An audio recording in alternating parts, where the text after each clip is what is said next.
Hello, good morning बेटा। कैसे हैं आप लोग? बेटा मैंने आज आपको सुबह एक असाइनमेंट अपडेट किया था ऑन द जेनेटिक्स एंड अभी ये वीडियो आपके लिए आ रहा है। तो मैक्सिमम काम आपका खत्म हो चुका है। इसमें मैं आपके 2 वीडियो बना के भेज रहा हूं, 2 या 3 छोटे छोटे वीडियो हैं, ज्यादा बड़े वीडियो नहीं है, जिनमें हम आपके कुछ रिमेनिंग टॉपिक्स की बात करेंगे और कुछ आसपास की और बातें आपके कवर अप करेंगे ताकि वो भी हमारे पेपर के लिए तैयार हो जाए।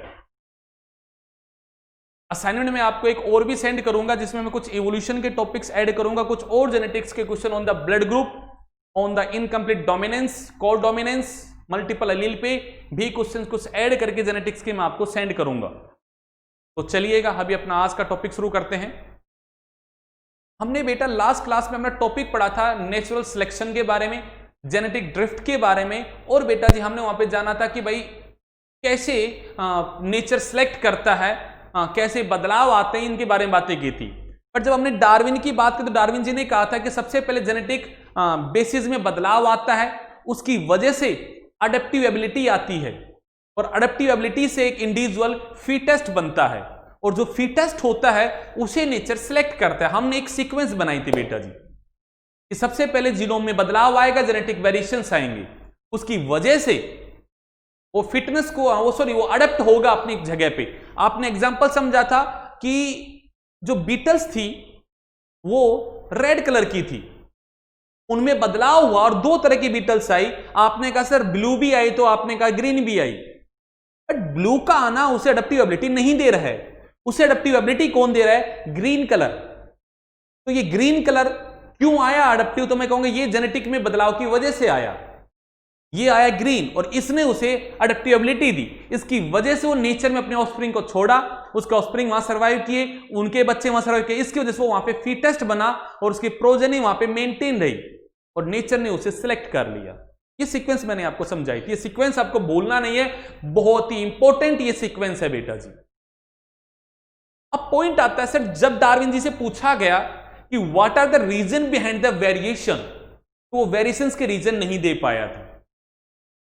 तो आज अगर हम बात करते हैं तो what are the different reasons behind the variation, वो क्या क्या हो सकते हैं, आज हम उनके साथ आपकी थोड़ी सी बात करते हैं। बाई चांस आपके पेपर में कोई पूछ ले, 10th के लेवल से थोड़ा सा बियॉन्ड है, but you have to understand कि बाई चांस पूछ ले कोई आपसे कि भाई वेरिएशन कैसे आए, तो आप बता सको कि yes these are the reasons behind the variation.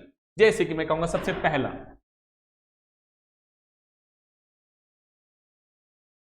Sexual reproduction. में बेटा आपने इससे पहला चैप्टर यही पढ़ा था बेटा जी। आप कहते हैं सर यहां पे गैमीट बनते हैं तो उस टाइम पे क्रॉसिंग ओवर होता है जिससे पेरेंट्स के कैरेक्टर बेटा जी आपस में चेंज होते हैं। तो गैमीट रिकम्बिनेंट है, मतलब उसमें मां बाप के कैरेक्टर मिक्स होके एक बेटा जी कैरेक्टर बनता है। तो सर सेक्सुअल रिप्रोडक्शन सबसे पहला काम होता है कि वहां मियोसिस होता है। सेकेंड आप वर्ड बोलते हो सर, अब मिलियंस ऑफ स्पर्म बनते हैं बट कोई एक स्पर्म जाके फ्यूज होता है, मतलब इट्स ए रैंडम प्रोसेस, कोई भी जाके वहां फ्यूज हो रहा है। तो मैं कहूंगा फर्टिलाइजेशन भी यहां पे एक रैंडम प्रोसेस है। आपने प्लांट में कहा था पोलिनेशन होता है और बहुत सारे पोलन ग्रेन रिलीज होते हैं, बट कौन सा पोलन ग्रेन जाके वहां फर्टिलाइज करेगा, it's a totally random process. फिर आप जेनेटिक्स में कहते हो कि सर वहां पे लॉ ऑफ द सेग्रीगेशन लगा है, वहां पे लॉ ऑफ इंडिपेंडेंट असॉर्टमेंट लगा है, तो क्या वहां पे कॉम्बिनेशन बना है, कौन सा जीन का किसके साथ कॉम्बिनेशन बना है, ये सब चीजें बेटा जी रैंडम है। तो कहूंगा ये सेक्सुअल रिप्रोडक्शन बेटा जी वेरिएशन लेके आता है। तो मैं कहूंगा सबसे पहला और सबसे बड़ा रीजन अगर बेटा जी वेरिएशन का है तो वो है सेक्सुअल रिप्रोडक्शन। आप कह सकते हो पहला पॉइंट बेटा जी। इसके पीछे रीजंस क्या क्या है आप कहोगे बेटा जी? Segregation of genes or factor during gamete formation. It's one of the reason behind the reproduction, sexual reproduction variation का रीजन है बेटा जी। सेकंड बेटा जी आपने कहा क्रॉसिंग ओवर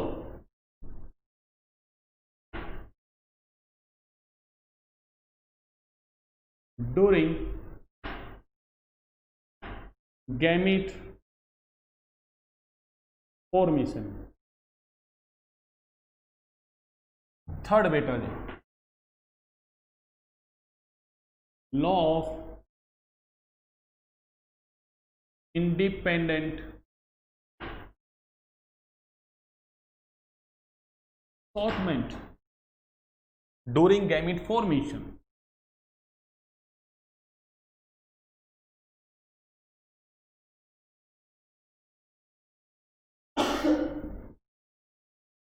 आप अगला कह सकते हैं बच्चा यहां पे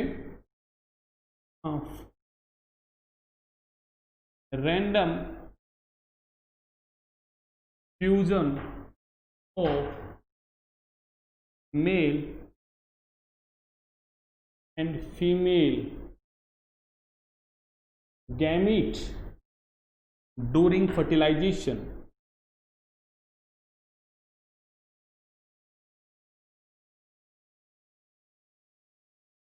ये वो सब रीजंस हैं यहां पे तन्मय जी जो सेक्सुअल रिप्रोडक्शन के दौरान वेरिएशन लेके आ रहे हैं, और सेक्सुअल रिप्रोडक्शन वो एक रीजन है जो यहां पे जो एग्जिस्टिंग स्पीसीज हैं उनके अंदर बेटा जी बदलाव लेके आता है। तो हमने एक पॉइंट जाना कि वेरिएशन के पीछे सबसे बड़ा अगर कोई रीजन है तो वो है सेक्सुअल रिप्रोडक्शन, और वो आता क्यों है उनके मैंने आपको पॉइंट समझाए बेटा जी। चलिएगा अब अगला पॉइंट आता है सर और क्या रीजन है बिहाइंड द वेरिएशन। ये वन ऑफ द रीजन जो कि एक बड़ा ही इंपॉर्टेंट सा और बड़ा ही मेन बेटा जी एक रीजन है, बट इसके अलावा कुछ और भी ऐसी बातें हैं जो बेटा जी रिप्रोडक्शन के अलावा जो बेटा जी वेरिएशन के पीछे मेन रीजन है। मैं यहां पे कहूंगा ऋषिका जी, ऋषिता गुड़िया, वर्षा, मनीषा, केशिका, कत्यानी, अनन्या, प्रियांशु, रोनित, नमन, सुमित, चलो समझो बातों को। अगला जो रीजन है बेटा जी वो है, मैं आपसे कहूंगा बेटा जी म्यूटेशन। मैंने कल आपको लाइव क्लास में वर्ड बोला था कि अलील्स बनने का सबसे बड़ा कारण अगर है तो वो है बेटा जी म्यूटेशन, कि जीन में बदलाव आ जाना। तो कोई पूछे म्यूटेशन क्या है तो मैं कहूंगा सडन, रैंडम, कुछ भी आ सकता है, अचानक होता है, sudden, random, inheritable change with in the genetic material. मैंने बोला सडन, सडन तो जरूरत नहीं है, रैंडम बोलिएगा, random inheritable change in genetic material. आप कहेंगे सर ये लेके कौन आता है, तो मैं कहूंगा इसके लिए वर्ड आता है बेटा जी mutagen. Any agent that cause mutation is known as mutagen।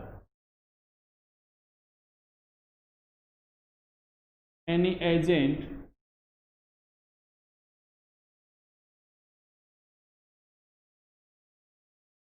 that induce mutation are known as mutagen। तो सर ये एजेंट कौन हो सकते हैं, मैं कहूंगा बेटा एनी फिजिकल, आपको सर फिजिकल, मैं कहूंगा yes, UV rays, X rays, gamma rays, ऐसी कोई रे आपसे टकराए आके तो वो म्यूटेशन कॉज कर सकती है। केमिकल, आप लैब में कहते हो जो भी हमारे बेंजीन कंटेनिंग केमिकल्स होते दे आर कार्सिनोजेनिक, वो म्यूटेशन इंड्यूस कर सकते हैं। बहुत सारे केमिस्ट्री में लैब में ऐसे molecules like the mustard gas, nitrogen gas, ये सब आपके म्यूटेशन इंड्यूस करते हैं।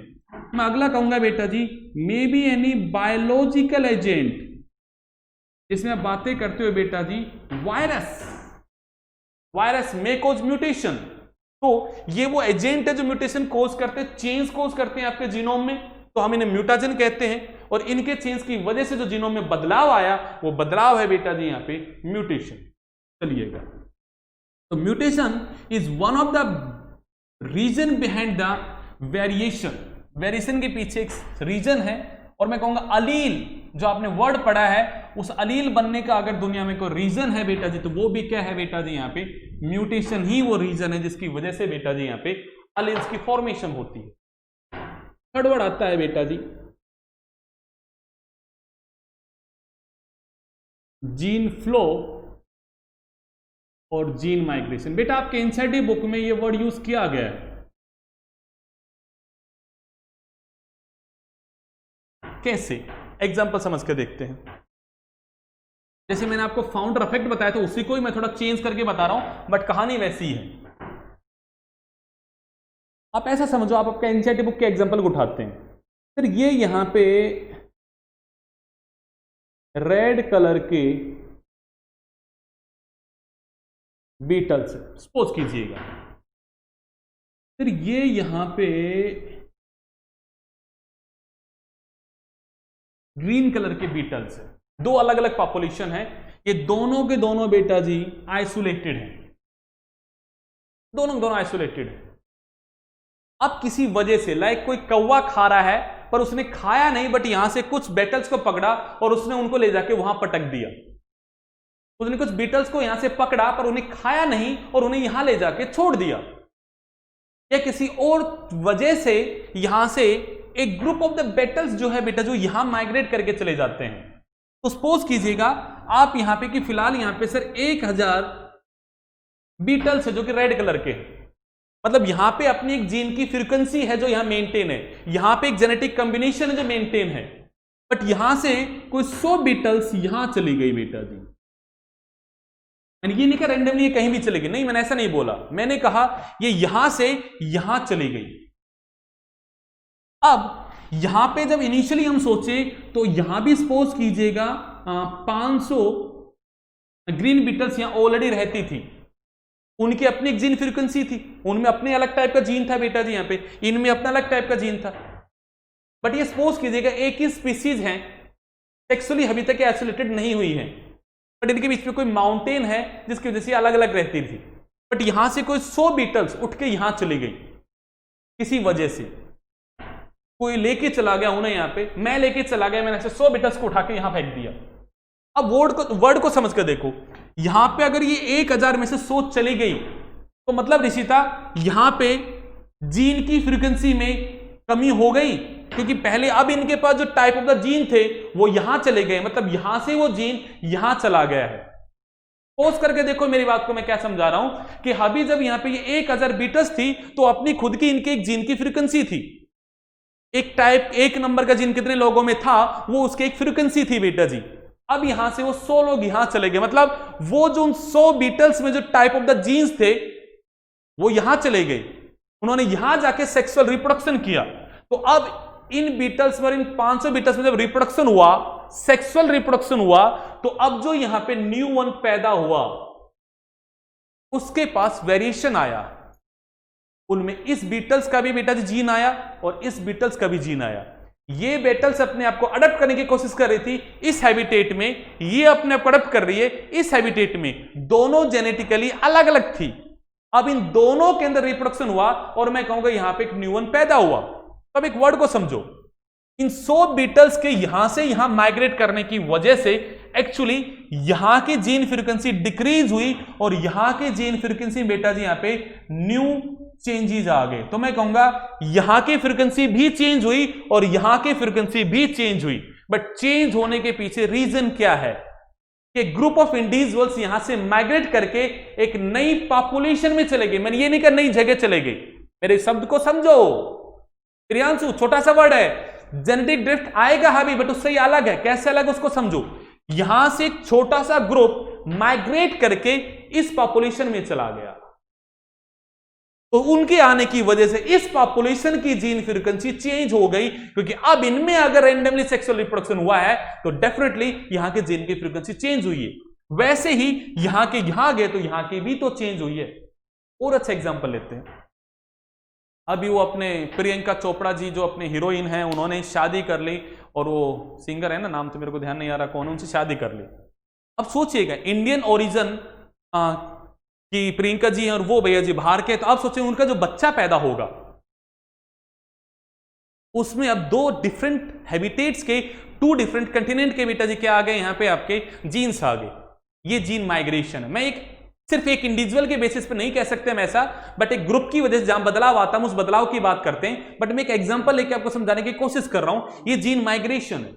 अच्छा, ये जीन माइग्रेशन है, जब एक ग्रुप एक हैबिटेट को छोड़ के एक नई हैबिटेट में चला जाए और वहां के इंडिविजुअल से वो रैंडमली रिप्रोड्यूस करे, तो उसकी वजह से यहां पे जीनोम में जो बदलाव आएगा वो जीन फ्लो है, वो जीन माइग्रेशन।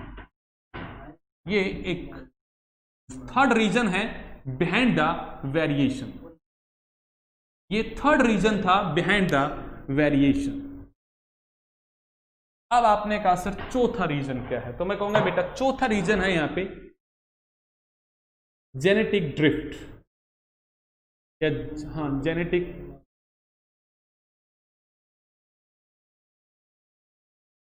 कल मैंने आपको समझाया है, क्या समझाया है, वही सेम बात करते हैं। यहां पे 1000 लोग रहते हैं, इनमें से 100 लोग माइग्रेट करके एक नई जगह चले गए। अब देखो बदलाव को समझो, वहां मैं कह रहा था कि वो 100 लोग एक नई पॉपुलेशन में चले गए, वो वहां जाकर रिप्रोड्यूस कर रहे हैं, जिसकी वजह से उस नई पॉपुलेशन जो नई जगह गए हैं वहां पे भी बदलाव आया। बट यहां मैंने क्या बोला, किसी कारणवश कोई नेचुरल डिजास्टर आ गया, नई जगह को तलाशने के लिए यहां से 100 लोग माइग्रेट करके कहीं अलग चले गए और इन्होंने वहां नई जगह पे सेटल होके एक नई पॉपुलेशन बनाई। तो मैं कहूंगा इन्होंने एक नई पॉपुलेशन बनाई, दोबारा से वही 1000 लोगों की इन्होंने पॉपुलेशन बनाई। तो पॉइंट समझो, यहां पे जो 1000 लोग हैं उनकी जीन की फ्रीक्वेंसी अलग है, उनमें से 100 लोग बाहर निकले, उन्होंने एक नई पॉपुलेशन बनाई और इतनी ही बड़ी बनाई। इन स्मॉल पॉपुलेशन की वजह से अब ये जो नई बनी है उनमें तो वही जो जीन गए होंगे ना जो इन लोगों के पास होंगे, जो पीछे रह गए वो तो पीछे रह गए। तो मैं कहूंगा ये जो नई पॉपुलेशन है उसकी जीन फ्रीक्वेंसी अलग है और इसकी फ्रीक्वेंसी अलग है। तो मैं कहूंगा ऐसा सडन, वर्ड को याद रखना, sudden change in the gene frequency is known as genetic drift. ये सडन नहीं होता, यहां से लोग कंटिन्यूअस माइग्रेशन करते रहते हैं, वो एक नई जगह जाते हैं, ये नई जगह नहीं जा रहे हैं, ये नई पॉपुलेशन से इंटरब्रीड नहीं कर रहे हैं, वो सेपरेट हो रहे हैं, वो आइसोलेट हो रहे हैं। वहां पे वो ग्रुप एक नई पॉपुलेशन में जाके मर्ज हो गया, ये नई जगह जाके मर्ज नहीं हुआ, उसने वहां से आइसोलेट होकर नई पॉपुलेशन खुद आपस में रिप्रोड्यूस करके बनाई। ये डिफरेंस है, ये सडनली होता है ये काम, mainly due to some natural disaster होता है ये काम। कल मैंने आपको समझाया था बोटलनेक इफेक्ट, ये उनमें से टाइप में आता है बेटा। कि कहीं पे आग लग गई, 100 लोग बचे, उन्होंने फिर वापस पूरी बनाई, तो वो एक बोटलनेक इफेक्ट मैंने आपको समझाया था बेटा जी, जो आपको याद रखना है। एंड मैं फिफ्थ आपको एक और चीज समझाता हूं और वो है बेटा जी नेचुरल सिलेक्शन। ये भी मैंने आपको लास्ट वीडियो में समझाया था बेटा जी। ये 3 तरह का होता है, या तो स्टेबलाइजिंग होता है, या फिर डिस्टर्बिंग होता है, या फिर यहां पे ये डायरेक्शनल होता है। वर्ड को समझो, यहां पे 1000 लोग हैं, यहां पे बीटल्स पहले यहां पे रेड कलर की है, ग्रीन कलर की है और ब्लू कलर की भी है, बट नेचर एक्ट होता है और क्रो वहां पे सिलेक्ट करता है कि ग्रीन वाले को नहीं खा पाएगा। क्यों? क्योंकि ग्रीन का कलर उसके पत्ते के साथ मैच हो रहा था, बट रेड और ब्लू को वो इजिली खा जाएगा। तो नेचर ने ग्रीन को फेवर किया, नेचर ने ग्रीन को सिलेक्ट किया। और समझ के देखो, जो ब्लू के पास और रेड के पास जीन थे वो क्रो ने खा लिया अगर, तो वो जीन उस पूरी से खत्म भी तो हो गए ना उन बीटल्स में से। तो मतलब जब नेचर एक्ट करता है और वो एक particular group of the individuals को सिलेक्ट कर लेता है और बाकी को रिजेक्ट करता है, तो जो रिजेक्ट होते हैं उनकी वजह से वहां पे जेनेटिक वेरिएशन भी तो आएगा। अब वहां पे जो एक जीन ही तो आगे बढ़ रहा है, बाकी जीन जो थे वो तो खत्म हो गए ना। That's the point, that's the point कि नेचुरल सिलेक्शन भी बेटा जीन की फ्रीक्वेंसी को अफेक्ट करता है। जीन की फ्रीक्वेंसी अफेक्ट होगी तो वेरिएशन आएगा। ये सब रीजन है बेटा जी बिहाइंड द वेरिएशन, और मैंने आपको 5 रीजन दिए हैं जो आप समझ गए होंगे। अब एक और वर्ड आता है, इन्हीं रीजन से जब वेरिएशन बहुत बड़े बड़े हो जाते हैं तो ही वहां पे स्पेसिएशन आता है। तो हमने आपको स्पेसिएशन बताया था बेटा जी यहां पे कि formation of the new species from a stock of the ancestor species it is known as speciation. Micro evolution होता है जहां पे एक छोटा बदलाव आए और थोड़ा बहुत अडेप्टेशन आता है, वेराइटीज बनती है, बट अभी तक उनमें रिप्रोडक्शन का आइसोलेशन नहीं आता है। कल मुझसे हर्ष ने क्वेश्चन पूछा, तो वो सबके साथ शेयर कर लेता हूं कि सर अगर दो ब्रीड हैं, एक ही स्पीसीज के हैं, बट उनका ब्रीडिंग टाइम अलग अलग है, तो सर ये किस प्रकार का आइसोलेशन है? एक वर्ड को समझो, स्पीसीज अलग अलग तभी बन पाएंगी जब उनमें रिप्रोडक्टिव आइसोलेशन आ जाए, मतलब वो रिप्रोडक्टिवली एक्टिव ना हो, वो रिप्रोडक्शन ना कर सके। अब यहां पे आपने कहा उनका ब्रीडिंग टाइम अलग अलग है, मतलब सोचो एक नस्ल का ब्रीडिंग टाइम है समर, एक का है विंटर। अरे जब ब्रीडिंग टाइम का मतलब उसी सीजन में उनकी बॉडी में गैमीट बनते हैं, तो मतलब वो रिप्रोडक्टिवली आइसोलेटेड है, बट ऐसा आइसोलेशन कहलाता है टेम्पोरल आइसोलेशन। ऐसा कहलाता है बेटा जी टेम्पोरल आइसोलेशन, मतलब कि भाई उनका ब्रीडिंग टाइम अलग अलग है जिस वजह से वो रिप्रोड्यूस नहीं कर पा रहे हैं, तो ऐसा आइसोलेशन का नाम हमने रखा टेम्पोरल। किसी की फिजियोलॉजी अलग अलग है कि गैमिट्स को फ्यूज होने के लिए या गैमिट्स का जो अंदर का स्ट्रक्चर है वो अलग अलग है, तो मैं कहूंगा अलग अलग टाइप का आइसोलेशन आते हैं। तो टाइमिंग के ऊपर अगर क्वेश्चन आ जाए तो उसे याद रखना, वो होता है टेम्पोरल आइसोलेशन बेटा जी। ओके, अब एक और वर्ड आता है कि सर हमारे लास्ट टॉपिक दे रखा है ह्यूमन इवोल्यूशन के ऊपर, तो ह्यूमन इवोल्यूशन के बारे में भी आपको कुछ बातें बताते हैं। सबसे पहले मैं शुरुआत करूंगा बेटा जी कि ह्यूमन का इवोल्यूशन शुरू कब हुआ था, और उसका कैसे कैसे क्या डिफरेंट डिफरेंट स्पीसीज आई हैं, कैसे डिफरेंट डिफरेंट एंसेस्टर्स आई अभी तक, मैं उन सब की बातें आपके साथ करूंगा। तो जो हमारा एंसेस्टर था बेटा जी उसका नाम था ड्रायोपैथिकस।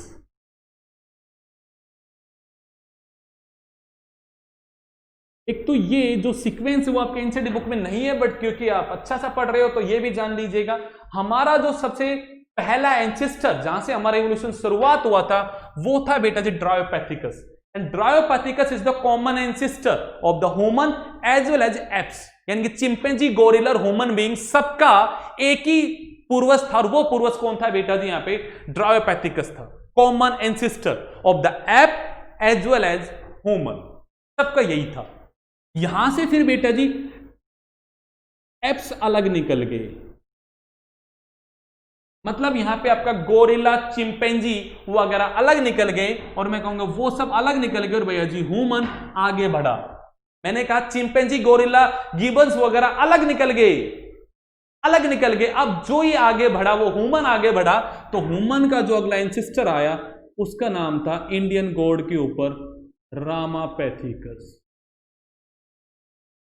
ये शिवालिक पर्वत के अंदर हमें इसका बेटा जी फॉसिल मिला था, तो हमने उसके ऊपर इसका नाम रखा बेटा रामापैथिकस। सबसे पहला कौन था बेटा जी? ड्रायोपैथिकस, जो कि कॉमन एंसेस्टर था हमारा और एज वेल एज बेटा जी एप्स का। फिर एप्स बाहर निकल गए तो बेटा जी आपका बच गया ह्यूमन, तो मैं कहूंगा ह्यूमन का अगला जो है वो था रामापैथिकस। अच्छा, एक और बात हो, ये दोनों हमने जब फॉसिल्स मिले ना ऋषि का, तो हम इनके फॉसिल्स के जब एज को फाइंड आउट किया तो वो है बेटा जी अप्रोक्स 15 मिलियन ईयर्स अगो। मतलब ये लोग इस दुनिया में कब आए थे? तो आज से 15 मिलियन ईयर्स अगो पहले ह्यूमन का इवोल्यूशन स्टार्ट हो गया था, इवोल्यूशन स्टार्ट हो गया था। और ये फॉसिल्स हमें एज बताते हैं कि वो करीबन इतनी साल पुराने हैं, तो मैं कहूंगा इतनी साल पहले हमारा यहां पे इवोल्यूशन स्टार्ट हो गया था। इसके बाद आया बेटा जी अगला, और वो है बेटा जी ऑस्ट्रोपैथिकस। और हमने जब इस पैथिकस की बेटा जी एज को काउंट देखा तो ये निकला बेटा जी approx 3 to 4 million years ago ये इस दुनिया पे एग्जिस्ट किया था। अब ये देखो एक लंबा ड्यूरेशन है बेटा जी, इस ड्यूरेशन के दौरान के हमें बीच में कोई फॉसिल रिकॉर्ड नहीं मिले हैं, तो हमें मानते हैं इनके बाद यही जनाब इवोल्व हुए हैं। हमने इनके एनाटॉमिकल देखी तो यस ये इससे एडवांस आता है, बट इनकी एज अलग और इनकी एज अलग है, मतलब ये एक लंबे ड्यूरेशन हुआ था यहाँ पे, और ये इसकी एज बताते हैं हमें 3 to 4 मिले को पहले ये था बेटा। फिर आपका आया बेटा जी अगला जो आया होमो हैबिलस। उसके बाद हमारा अगला जो ग्रुप आया उसका नाम था बेटा जी होमो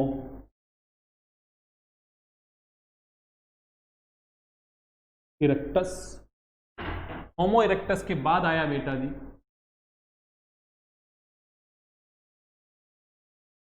नियंदरथल, नियंदरथल लिखो, नियंदरथल हम कहते हैं हमारी स्पीशीज आई। उसके बाद आया बेटा जी होमो सैपियन,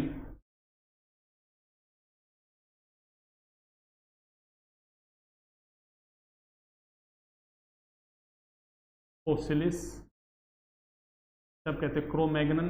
और उसके बाद लास्ट जो आया बेटा जी वो आया इंडियन, यानी कि सॉरी इंडियन कह रहा हूँ, आपका ह्यूमन बीइंग, और वो था बेटा जी होमो सैपियंस।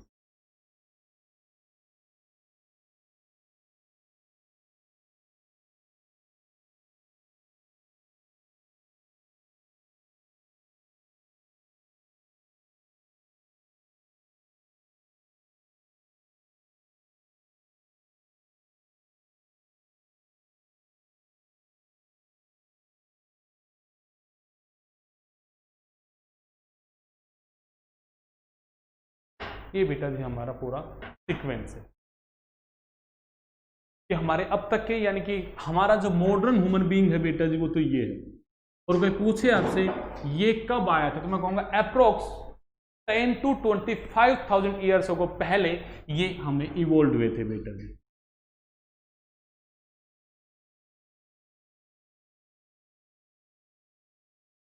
ईयर्स को पहले हमारा जन्म हुआ, तो हम कोई बहुत पुराने नहीं है, मात्र 25,000 साल पहले ह्यूमन पहली बार बेटा जी इवोल्व हुआ था। ये हमारी सीक्वेंस है बेटा जी। हमारे अभी तक क्या क्या बदलाव आए, हमारे जो फॉसिल्स है मैंने उनकी आपको कुछ बातें बताई है। हमारा एंसेस्टर जो है उसका नाम बेटा जी यहाँ पे ड्रायोपैथिकस, ये कॉमन एंसेस्टर है बेटा जी। उसके बाद आया आपका रामापैथिकस, उसके बाद आया बेटा जी ओस्ट्रोपैथिकस, फिर आया बेटा जी होमो हैबिलस। ये सब फॉसिल्स है जो हमें मिले हैं। अब हम इन फॉसिल्स की बातें आपके साथ क्यों कर रहे हैं, ये मैंने सीक्वेंस बता दिया आपको। अब इस सीक्वेंस को कई बार बच्चे कहते हैं कि सर याद नहीं होता, कि उसके लिए कोई तरीका हो जाए, तो मैं कहूंगा इसके लिए हम बेटा जी एक छोटा सा लाइन याद रख लेते हैं, उस लाइन से सारा बात याद हो जाएगी। उस लाइन में मैं फर्स्ट लेटर को इंक्लूड करूंगा। जैसे कि आप लोग ये कहते हो कि सर हमें ईट Apple daily and keep a doctor away, कि हमें डेली अगर एप्पल खाएंगे तो डॉक्टर को हम दूर रख सकते हैं, ऐसा कहते हैं। तो ऐसा क्यों कहते हैं, मतलब हमारे उस एप्पल में ऐसे एसेंशियल न्यूट्रिएंट्स होंगे जिनको हम अगर खाएंगे तो हमारे चांस ऑफ द डिजीज कम होंगे। तो हम वही एक बात को यहां पे याद रखते हैं। क्या याद रखते हैं, do remember Apple has essential nutrient for human. देखो कैसे याद रहेगा भाई, यहां वर्ड है होमो हैबिलस और होमो इरेक्टस, तो होमो तो सेम वर्ड है। अब मुझे याद रखना है पहले कौन आया, तो मैंने कहा एप्पल हैज एच आया पहले, तो मतलब पहले हैबिलस आया। एसेंशियल ई बाद में आया है, तो मतलब इरेक्टस उसके बाद में आया। न्यूट्रिएंट, अब कहोगे सर ये, मैं कहूंगी एक सब स्पीसीज थी इंडिया आपकी ह्यूमन की, तो मैं कहूंगा उसका नाम फोसिलिस था। तो मैं कहूंगा बेटा जिस एफ वर्ड को रखेंगे 4, और जो ह्यूमन है उस ह्यूमन का नाम क्या, होमो सैपियंस है। तो आपने क्या बोला यहाँ पे, एक ट्रिक को याद रख सकते हो यहाँ पे कि डू मतलब ड्रायोपैथिकस आपको ऑब्जेक्टिव में काम आ सकता है। रिमेंबर मतलब आर से रामापैथिकस, एप्पल ओस्ट्रोपैथिकस, हैज तो हैज से याद रखो हैबिलस, एसेंशियल मतलब इरेक्टस, न्यूट्रिएंट निदरथलमैन, फिर कौन आ गया 4 फोसिलिस यानी कि होमो सैपियंस फोसिलिस, ये हमारी सब स्पीसीज थी बेटा जी। एंड फिर आ गया फॉर ह्यूमन, तो ह्यूमन का नाम क्या है यहाँ पे होमो सैपियंस। तो इस तरह से आपको ये पूरी लाइन याद हो सकती है, तो इस लाइन को आप इस तरह से याद कर सकते हो। अच्छा, अब यहाँ वर्ड क्या आता है, हम इन फोसिल्स को पढ़ते तो हमें पता लगता है कि भाई हमें सबसे पुराना फोसिल कहाँ मिला और कैसे कैसे ये इवोल्व हुआ। तो अगर आप उस इवोल्यूशन को समझे इकोलॉजी के बिहाफ पे, तो हमारा सबसे पुराना जो एंसेस्टर था बेटा जी वो हमें मिला है अफ्रीका में, और वहां से हमें समझ में आता है कि हमारे माइग्रेशन शुरू हुआ है और ह्यूमन बीइंग ने बेटा जी अलग अलग जगह पे फैलना शुरू किया, और जब ये अलग अलग जगह पे फैलता चला गया तो उसके अकॉर्डिंग ही इसमें बदलाव आते गए। तो हमें जो डिफरेंट टाइप के फोसिल्स की मॉर्फोलॉजी को समझते हैं तो हम देखते हैं उस हैबिटेट के अकॉर्डिंग उसमें बदलाव आते गए और ये धीरे धीरे पूरे देश में फैला है। बट यहाँ पे अगर ये कहे कि ड्रायोपैथिकस, ये जो बंदरों से हमारा इवोल्यूशन शुरू हुआ है, ये किस जगह पे शुरू हुआ था, और कहां से फैलना शुरू हुआ है, तो मैं कहूंगा ये अफ्रीका से फैलना शुरू हुआ था बेटा जी। तो अगर आप उस जगह को समझोगे तो मैं कहूंगा सबसे पहले बेटा जी आपका आया अफ्रीका में, मतलब अफ्रीका के बंदरों में चेंज आना शुरू हुआ, वहां के एप्स में चेंज होना शुरू हुआ और वहां इवोल्व हुआ था बेटा जी ड्रायोपैथिकस, और वहां से फिर ये निकल के हम कहते हैं पहुंचा बेटा जी वेस्ट एशिया वाले हिस्से में, वहां से फिर पहुंच के गया बेटा जी सेंट्रल एशिया, फिर बेटा जी आप कह दोगे सर ईस्ट में गया और आपका नॉर्थ वाले हिस्से में गया, तो ऐसे ही फैलता चला गया। उसके बाद ये कहां गया, तो मैं कहूंगा उसके बाद ये पूरी सीक्वेंस समझोगे तो फिर ये गया बेटा जी यहाँ पे आपका अगली साइड में पहुंचा है बेटा जी आपका इंडोनेशिया की साइड में, इंडोनेशिया से आगे बेटा जी गया ये आपका यहाँ पे फिलिप्स में और ऑस्ट्रेलिया वगैरह में, फिर अमेरिका की साइड में निकलता हुआ चला गया बेटा जी।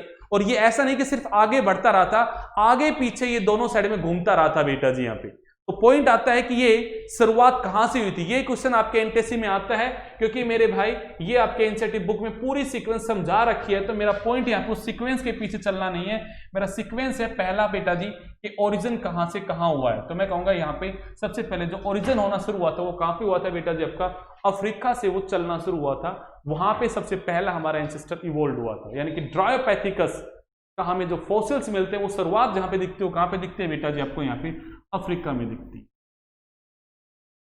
तो ये थी अबाउट द ह्यूमन इवोल्यूशन। अब एक छोटा सा टॉपिक और है आपके एनसीईआरटी बुक में और वो है बेटा जी अबाउट द